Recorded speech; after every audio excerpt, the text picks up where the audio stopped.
নবীর গোলামি করছেন, সেবা করছেন 7 বছর এক ইহুদি। কয় বছর? হাদিস শরীফের মধ্যে এসেছে কয় বছর?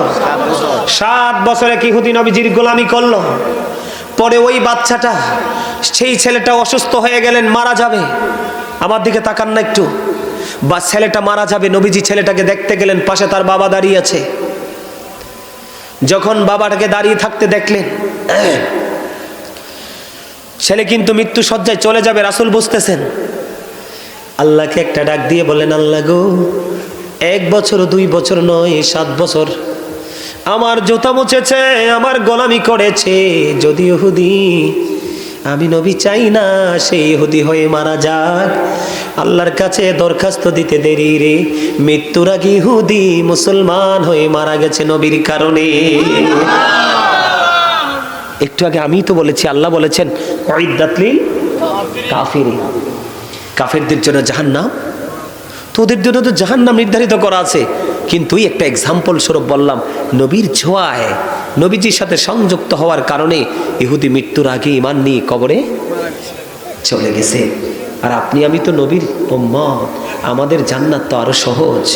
তবে সাচ্চা নবীর প্রেমিকরা জান্নাতের আশায় করে না, করে আল্লাহ রাসূলকে পাওয়ার আশায়। তো আপনি আমি নষ্ট মানুষের সাথে কেন চলবো? আল্লাহ রাব্বুল আলামিন, আল্লাহর হাবিব বলেছেন, পৃথিবীতে 2 শ্রেণীর মানুষের সাথে কম্পিটিশন করো, আর কারোর সাথে নয়। সেই 2 শ্রেণীর মানুষ কারা বলবো? সেই 2 শ্রেণীর মানুষ হলো, আমার রাসূল বলেছেন, তোমাদের সমাজের মধ্যে যেই মানুষটা হালাল পথে উপার্জন করে করে টাকার পাহাড় গড়েছে। কি করেছে?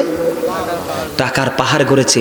আর এই টাকা সে দুনিয়ার বিলাসিতায় কাজে লাগাচ্ছে না, এই টাকাগুলো সে দেখে দেখে খুঁজে খুঁজে মসজিদের জন্য, মাদ্রাসার জন্য, এতিমদের জন্য, রাস্তার জন্য, জনকল্যাণে সে এটিকে ব্যয় করতেছে।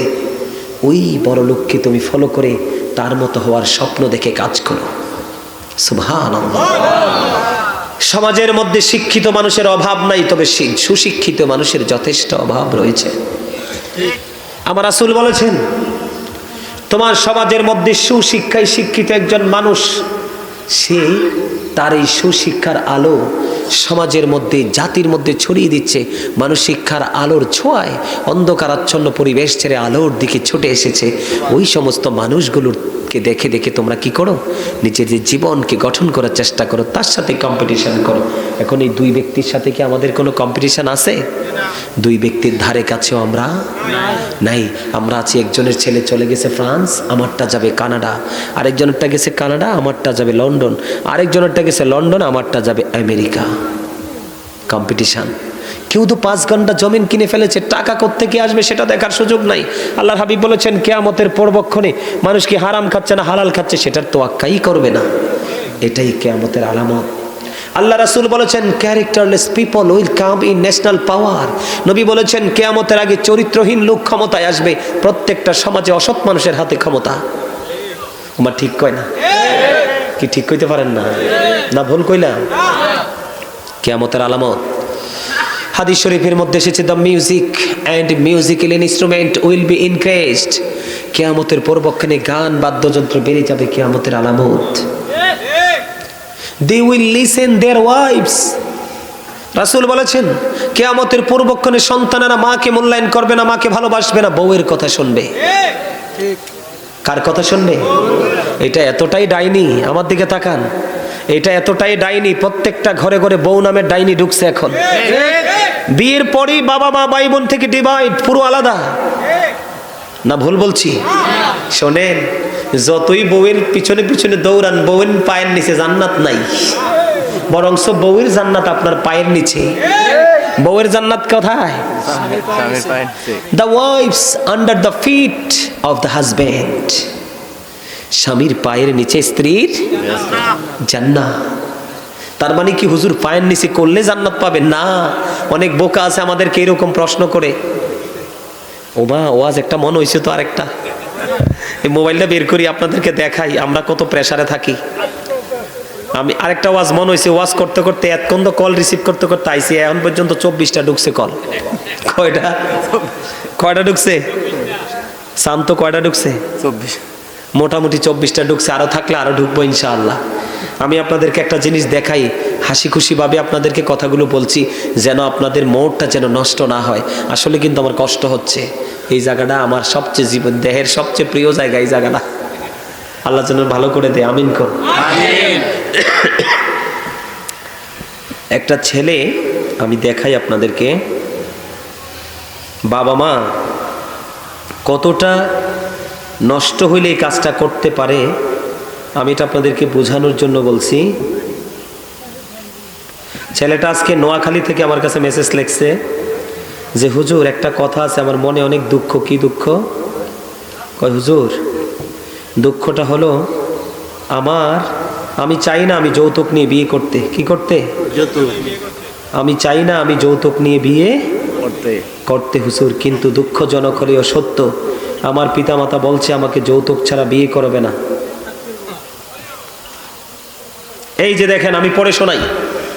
আসসালামু আলাইকুম হুজুর, আমি নোয়াখালী থেকে বলছি, আমি চাইতেছি যে আমি যৌতুক ছাড়া বিয়ে করব, কিন্তু আমার মা বাবা তারা চাই যৌতুক নিয়ে বিয়ে করতে। এখন আমার করণীয় কি? আমি আপনাদেরকে বলছি, সম্মানিত উপস্থিতি, আল্লাহ রাসূল বলছেন, paradise of the child under the feet of the mother, ইন্নাল জান্নাতা তাহতা আকদামিল উম্মাহাতিকুম, তোমাদের মায়ের পায়ের নিচেই তোমাদের জান্নাত। কি? রাসূলকে প্রশ্ন করলো, রাসূল গো, আমার কাছ থেকে সবচেয়ে বেশি ভালো আচরণ পাওয়ার হক কার? আমার নবীজি বললেন, ক্বালা উম্মুকা, ইউর মাদার, তোমার মা। তারপরে বললেন, ক্বালা সুম্মা মান, তারপরে কে? নেক্সট কে? রাসূল আবার বললেন, ক্বালা উম্মুকা, ইউর মাদার, তোমার মা। আবার প্রশ্ন করলেন, ক্বালা সুম্মা মান, নেক্সট কে? তারপরে কে? রাসূল বললেন, ক্বালা উম্মুকা, তোমার মা, ইউর মাদার। আবার রাসূলকে প্রশ্ন করলেন, ক্বালা সুম্মা মান, তারপরে কে? রাসূল বললেন, ক্বালা আবুকা, ইউর ফাদার, তোমার বাবা। আল্লাহ বলেছেন, ওয়া'বুদুল্লাহ ওয়া লা তুশরিকু বিহি শাইয়্যা ওয়া বিল ওয়ালিদাইনি ইহসানা, তোমরা আল্লাহর সাথে কোনো কিছুকে শরীক করিও না, মা বাবাকে ভালোবাসতেই থাকো। কি করতে থাকো? কি করো? কথা বলে। গোলামি কার করতে বলছি? আল্লাহর। কার? আল্লাহ। এরপরে বলছে আল্লাহর গোলামি করবা, কিন্তু আল্লাহর সাথে গোলামি করতে যে কাউকে শরীক করো না। ওয়া বিল ওয়ালিদাইনি ইহসানা, মা বাবাকে ভালোবাসতেই থাকো।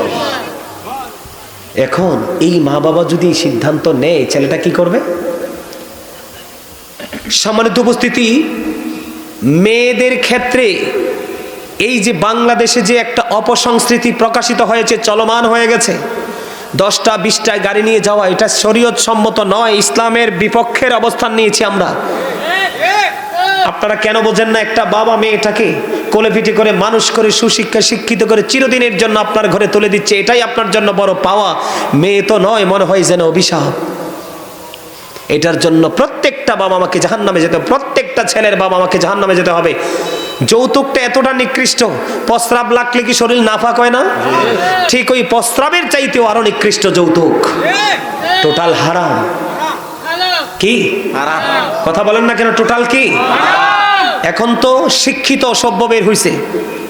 কি শিক্ষিত অসভ্য? বলে হুজুর এরা কারা? এরা কিন্তু মাস্টার্স, অনার্স মাস্টার্স করা, বলো বলো ইউনিভার্সিটি থেকে গ্রাজুয়েশন করে আসছে।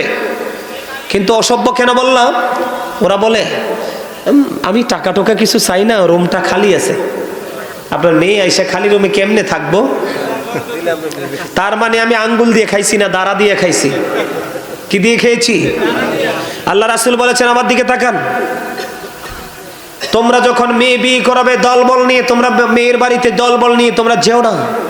অল্প কিছু সংখ্যক মানুষ সাক্ষী হিসাবে গিয়ে বিয়ে করিয়ে বউটাকে নিয়ে ঘরে চলে আসো, তাহলেই এই দাম্পত্য জীবনে নেমে আসবে আল্লাহ রাব্বুল আলামিনের রহমতের ছায়া। সুবহানাল্লাহ বলেন না? সুবহানাল্লাহ। আল্লাহ রাসূল বলছে যৌতুক খাওয়া হারাম, আল্লাহ বলেছে হারাম। এখন এই ছেলেটার কি বাবা মার বিরুদ্ধে যাওয়া উচিত না? কথা বলেন না কেন? সম্মানিত উপস্থিতি, এইরকম সমস্যার মধ্যে কিন্তু অনেক মানুষ পড়ে আছে, আছে না? আছে। শোনেন, ইসলামের কন্ডিশন কি? মেয়েটা ধার্মিক কিনা দেখবা, মেয়েটা সুন্দর কিনা দেখবা, মেয়ের বাবা সম্পদশালী কিনা দেখবা। কি মেয়ের বাবাটা সম্পদশালী কিনা দেখবা, তার বংশ মর্যাদা কি আছে কিনা দেখবা। কোনো কিছুই তুমি পাইলা না, মেয়েটা কালো কুচ্ছিত, একটা বাসার বাদী দাসী। আল্লাহর হাবিব বলেছেন একটা সুন্দরী রূপসী ইসলাম বিদ্বেষী নারীর চাইতে কান কাটা কুচ্ছিত চেহারার বাদী দাসী অনেক অনেক বেশি বেটার, যদি সে হয় আল্লাহওয়ালা। এখন তো গরিবের মেয়ের দিকে নজরই যায় না। একেবারে যখন বড় লোকের বেটি আপনি যৌতুক মতুক লইয়া ঘরে আইনা ঢুকান, হেবেডি আজকে আইসে পরের দিন থেকে শ্বশুর শাশুড়ি প্রত্যেকটা ফ্যামিলি মেম্বারকে বাঁশ দিতে থাকে। আরে কথা কয় না কেন? বেয়াদব বউ যার ঘরে আছে যাইয়া দেখেন বৃদ্ধ শ্বশুর শাশুড়িকে একটু গরম পানিও করে দেয় না। করলে কি বলবে? তোমার বাড়িতে গরম পানি করতে আসছি। সত্যিকারের যদি মায়ের ওদরের সন্তান হয়ে থাকে, সাথে সাথে দুই গালে গিয়ে একবারে দুইটা করে চারটা চর বসাই দিবে। কি বসাই দিবে? চর বসাই দিবে।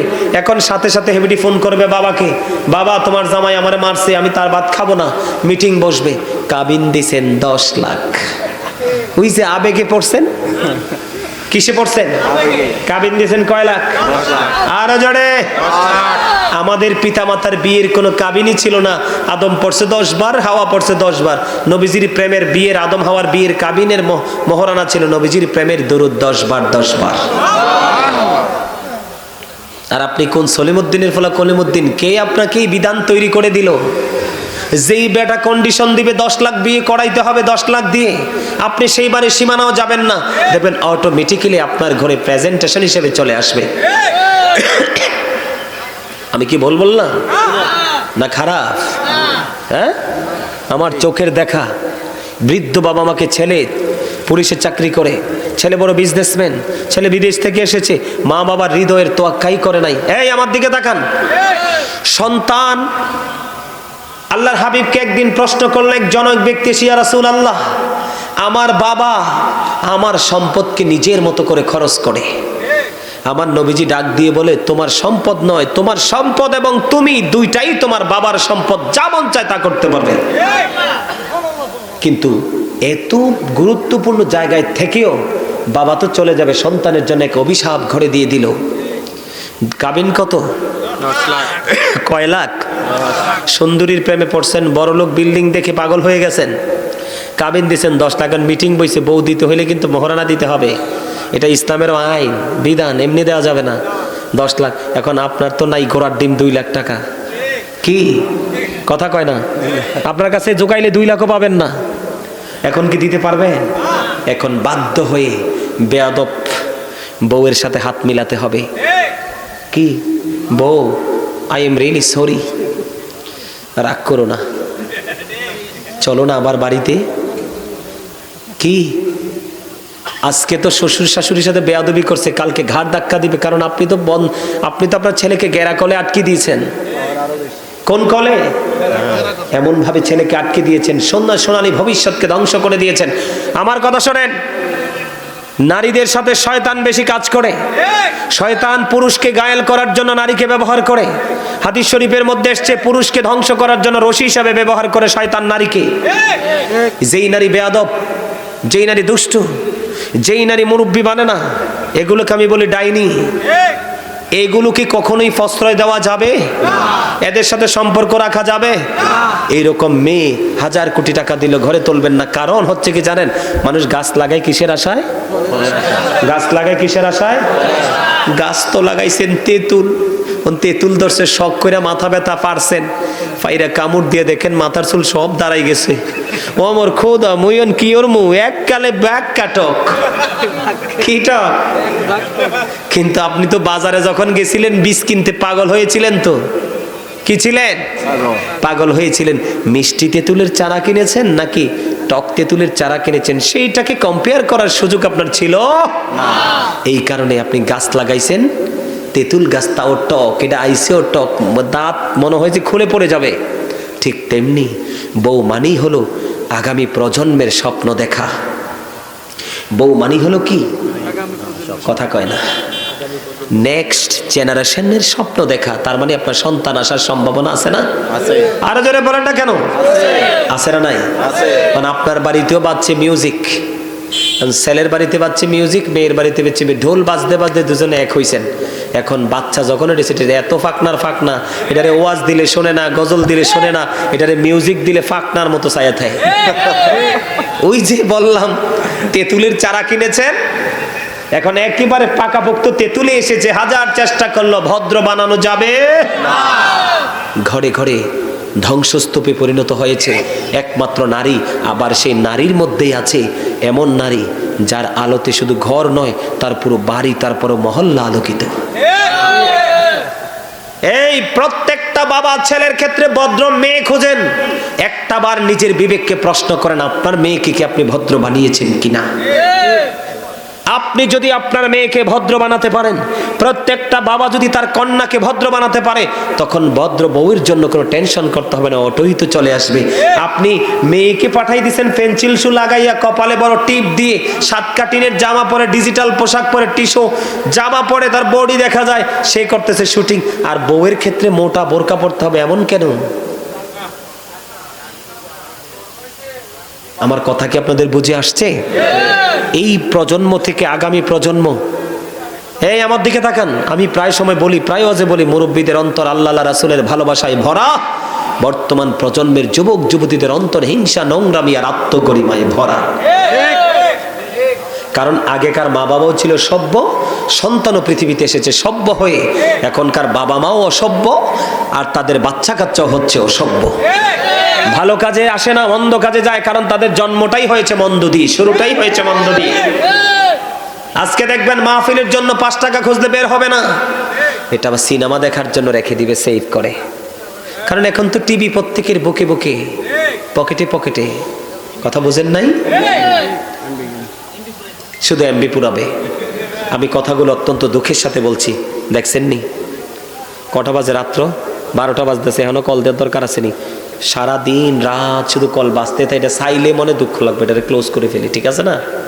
আরো জোরে কল। আমার কথায় কে কে রাগ হয়েছেন কোন তো? কথাগুলো কি বাস্তব না? শোনেন, আমরা ধ্বংসের একেবারে ধার প্রান্তে, এখনো সময় আছে। প্রত্যেকটা বাবা মা সচেতন হন। সন্তান যত বড়ই হোক না কেন, বাবা মার কাছে কখনোই বড়। আমি সন্তানের দোষ দিচ্ছি না, কারণ আমি আমার সন্তানকে, কাদামাটিটাকে যা করে তাই হয়, ঠিক আমি আমার সন্তানটাকে যে শিক্ষা দিব, সন্তান ঠিক সেইভাবে বেড়ে উঠবে, উঠবে না? কথা বলেন। আসার সময় দেখলাম আপনাদের এখানে, এক্সাম্পল স্বরূপ দিচ্ছি, আসছি যে আমি রাত না, রাত বাজে 10টা, কয়টা? 10টার একটু কম।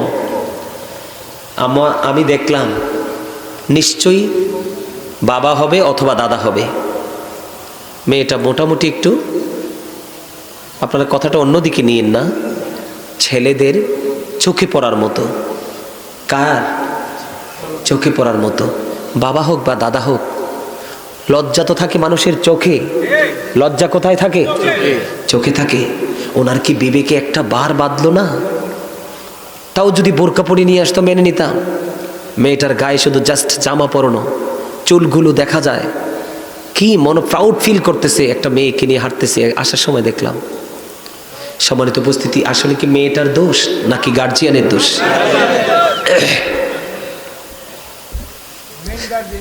শোনেন, আমি বলি, প্রত্যেকটা ভাই যদি তার বোনকে কন্ট্রোল করে, প্রত্যেকটা বাবা যদি তার মেয়েকে কন্ট্রোল করে, প্রত্যেকটা স্বামী যদি তার স্ত্রীকে কন্ট্রোল করে, আমাদের এই বাংলাদেশ হবে এক অন্যরকম বাংলাদেশ। আচ্ছা আপনারা বলেন, এখানে বিশেষ করে যুবক যারা, যুবকদেরকে বলছি, এটা হাসির কথা বলছি না, তোমরা বোঝার চেষ্টা করো। আমি বলছি, তোমরা যখন বাহিরে যাও, অন্য কোনো মেয়েদেরকে দেখলে কেউ না কেউ টিটকারি করে না, যেটাকে ইফটিজিং বলা হয়, করে না? তখন যদি তুমি এই জায়গাটা থেকে একটা চিন্তা করো যে এই মেয়েটাকে দেখে যেমন একটা ছেলে ট্রিট করেছে, আমার বোনটাও যখন এইভাবে আসবে, আরেকটা ছেলে এইভাবেই ট্রিট করবে। তুমি এইভাবে বিবেচনাটা করো, দেখবে আমাদের বাংলাদেশে অসভ্য সন্তান আর আসবে না। গান প্রেমিক হবে না, মাহফিল প্রেমিক হবে, আল্লাহ রাসূল প্রেমিক হবে, হাইয়া আলাস সালাহ বললে মসজিদের দিকে ছুটে যাবে। কারণ তুমি মূলটাকে যদি সুন্দর করতে পারো, তাহলে তোমার গাছের আগাটা কিন্তু অতই সুন্দর। সম্মানিত উপস্থিতি, অনেক কথা বলেছি, কষ্ট পাবেন না। যেই কথাগুলো বলতেছিলাম, আগামী বছর মাহফিলটা হোক, আপনারা কি চান? সবাই হৃদয় থেকে চান? সবাই চাইলে সবাই আসতেও হবে, বসতেও হবে, বুদ্ধিও দিতে হবে। পাশাপাশি এগুলো করতে টাকা লাগে। আজকে যে আমি আসছি, আমারে তো টাকা দিতে হইব, হাত দিয়ে দিতে হইব না? লাগবে না? তো এগুলো করতে হলে টাকা লাগবে। আপনারা সবাইকে আর্থিকভাবে যোগান দিতে রাজি? এই যে সাইফুল মামা, আমার মামু, মামু ডাকতাম, উনি কিন্তু ওনার ফুফুর বাড়িতে থাকতেন।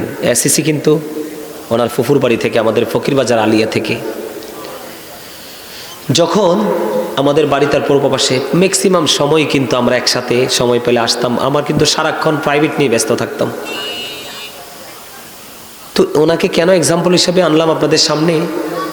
আমাদের পাহাড়পুর কেন্দ্রীয় মসজিদ মাঠে যখন মাহফিল হয়, আপনার মনে আছে? কোনো কিছুই কিন্তু মাহফিল কমিটি দিতে হয় না, বরং অবশিষ্ট আরও থাকে। আমাদের ওই এলাকার মানুষের মধ্যে মনে হয় যে অন্যরকম এক ভালোবাসা কাজ করতো। কে কি দিবে? কেউ আদা, কেউ রসুন, কেউ আস্তা গরু, কেউ টাকা, কেউ আবার একজন বক্তার হাদিয়া। এটা কেন বললাম জানেন? সেই সময়টা কিন্তু এখন আর নাই। সেই সময়টা এখন আর কেন নাই জানেন? আমার দিকে তাকান। এই কারণে নাই, কারণ ওই আমলের যারা যুবক ছিল তাদের পিতামাতার কাছ থেকে ইসলাম প্রেম শিখেছে। এই আমলের যুবকরা কিন্তু মা বাবাকে তোয়াক্কাই করে না, আর মা বাবাও শুরু থেকে তাদেরকে ওইভাবে গড়ে তোলার চেষ্টাও করে নাই। ঠিক না ভাই? ঠিক। এই জন্য কিন্তু আজকে সমাজ বদলে গেছে। আপনি যখন যাই দেন, আপনি যখন দিবেন, আপনারটা দেখে দেখে আপনার ছেলে, আপনার নাতি শিখবে। আপনি চলে যাওয়ার পরেও কিন্তু আপনার জন্য তারা দান। সম্মানিত উপস্থিতি, আমি আপনাদেরকে ছোট্ট একটা হাদিস শরীফ শোনাই। এই যে দেখছেন না, অগ্রহণ মাসে বৃষ্টি হয়েছে না? এই যে আপনারা তো আমার মামার দেশের মানুষ হিসাবে সবাই হন মামা, একদম বাস্তব কথা যেটা। আপনারা যারা মুরব্বীরা আছেন তারা বলুন তো, এই অগ্রহণ মাসে কি আপনারা বৃষ্টি দেখছেন? আমিও যখন ছোট ছিলাম দেখছি ধান কেটে মানুষ জমিনে শোয়াই দিত, একসাথে ধান এবং খের দুইটাই শুকাইতো। গবাদি পশুর খাবারটাও ইনটেক, মানুষের খাবারটাও। এই বছর এই বৃষ্টির মধ্যেও কিন্তু আমাদের প্রোগ্রাম বন্ধ। এই ঝড় তুফানেও কিন্তু আমাদের প্রোগ্রাম হয়েছে, জানেননি? এই বছর এত প্রবল বৃষ্টি, মুষলধারে বৃষ্টি চারপাশে। প্যান্ডেলে তো সুন্দর করেছে, বাইরে যে বৃষ্টি হচ্ছে এটা বোঝারই কোনো উপায় নাই, এত সুন্দর করে সাজিয়েছে তারা। আমি দেখেছি এত সুন্দর জমিনে ধান হয়েছে, কিন্তু বৃষ্টি বাতাসে সব মাটির থেকে ফ্ল্যাট করে দিয়েছে। মানুষের খাবারও শেষ, পশুর খাবারও। বাংলাদেশের মানুষের অর্থনৈতিকভাবে সবচেয়ে বড় যোগানদাতা হলো গরু। কি? The cow is useful animal, ঠিক না? হ্যাঁ, এটাকে আমরা বেশি বেশি করে ইউজ করি না? এটা আমাদের জন্য কি অনেক বেশি উপকারী জন্তু না? আজকে যে এই ক্ষতিটা হলো, আমার মা ওই দিন বলছে, বাবারে যাদের 10-12টা গরু আছে ওদের কি হবে, ওরা কি খাইয়ে পালবে? আমি কই, মা এটার জন্য আপনি টেনশন করে লাভ নাই। আমি আমাকে যত ভালোবাসি তার চেয়ে অনেক অনেক গুণে বেশি ভালোবাসেন আমার আল্লাহ, কারণ আমাকে তো বানাইছে তিনি। তাও বানাইছে অত্যন্ত ভালোবেসে বানাইছে। আসমানের চেয়ে সুন্দর, জমিনের চেয়ে সুন্দর, চাঁদের চেয়ে সুন্দর, তারকার চেয়ে সুন্দর। আপনি আমি কোনো কিছু সুন্দর বানাইলে আমার দৃষ্টিতে এত সুন্দর লাগে, আল্লাহ আমাদেরকে তার চেয়ে বেশি সুন্দর করে বানিয়েছে। কিন্তু এই মানুষগুলোর এই অভিশাপের কারণ কি? ওই যে বলেছিলাম একটু আগে, এটার জন্য আল্লাহ দায়ী না, আমি নিজেই।